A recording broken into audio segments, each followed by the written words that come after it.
السلام عليكم. اليوم عندنا هاي جيب جراند شيروكي 2024 30 انيفرساري، سيارة 300 فئتها. ضفنا لها بعض من المواصفات مثل تشغيل الكاميرات المحيطية أثناء الاقتراب من الأجسام، هاي في حال نعطيها دي تشتغل كاميرات وحدها، وأيضا في حال نفتح إشارة يمين أو يسار أيضا تشتغل كاميرات بعد تفعيلها من هذا الأوبشن مال تيرن سيجنال اكتيفيتد بلايند سبوت. مثل ما تلاحظون حاليا تشتغل في حال نفتح إشارة، وأيضا خاصية قلب المرآة أثناء الباك الريفيرس. وأيضا عربنا الشاشات بالكامل مثل ما تلاحظون. هاي حاليا القوائم كلها تدعم اللغة العربية مثل ما واضحة أمامكم. كذلك خرائط على شاشة العدادات، خرائط الشرق الأوسط هاي الملاحة على شاشة العدادات، وأيضا على الشاشة الثالثة هم موجودة.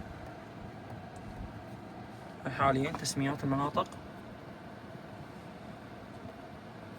دعم اوف لاين لجميع دول منطقة الشرق الأوسط.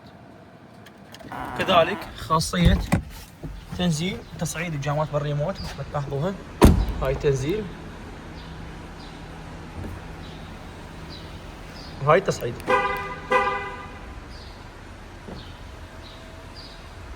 تحياتي.